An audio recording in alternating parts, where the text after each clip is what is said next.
ভাঙছে তৃণমূলের বাগান, কেন পরাজিত মমতা? পশ্চিমবঙ্গের রাজনীতিতে মমতা বন্দ্যোপাধ্যায় শুধু একজন প্রাক্তন মুখ্যমন্ত্রী নন, তিনি এক দীর্ঘ সংগ্রামের প্রতীক। কলেজ স্ট্রিটের রাজপথ থেকে সিঙ্গুর নন্দীগ্রামের আন্দোলন, সবেতেই সামনের সারিতে থেকে লড়াই করেছেন মাননীয়া। 34 বছরে বাম শাসনের অবসান ঘটিয়ে ক্ষমতার শীর্ষে পৌঁছানো, সব মিলিয়ে দিদি থেকে অগ্নিকন্যা হয়ে ওঠার গল্প ভারতীয় রাজনীতিতে এক অনন্য অধ্যায়। কিন্তু 2026 সালের নির্বাচনের ফলাফল মমতাকে সবথেকে বড় চ্যালেঞ্জের মুখে দাঁড় করিয়েছে।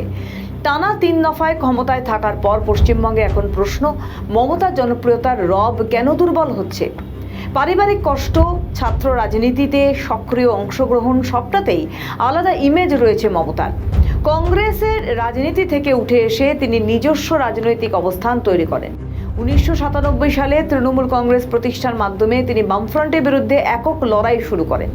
মমতার নেতৃত্বে সিঙ্গুর ও নন্দীগ্রামে জমি আন্দোলন পুরো ভিতকে কাঁপিয়ে দেয়। 2011 সালে তিনি পশ্চিমবঙ্গের ক্ষমতায় আসেন, কিন্তু দীর্ঘ সময় ক্ষমতায় থাকার সঙ্গে সঙ্গে শাসন বিরোধী মনোভাবও বাড়তে থাকে।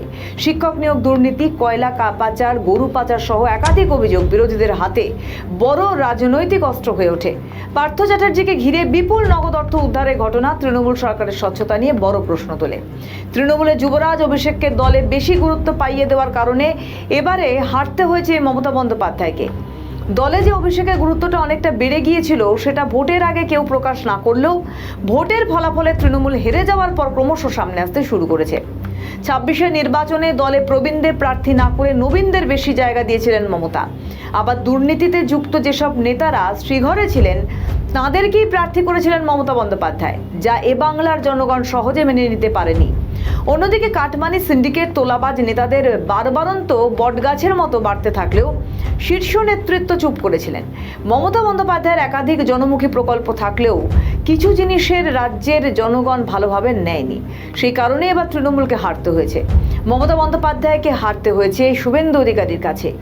গত 15 বছর ধরে এ বাংলার জনগণ ঘরের মেয়েকে কাছে চাইলেও এবার তারা ঘরের মেয়ের থেকে মুখ ফিরিয়ে নিয়েছেন। এই হার সহজে মেনে নিতে পারেননি প্রাক্তন মুখ্যমন্ত্রী।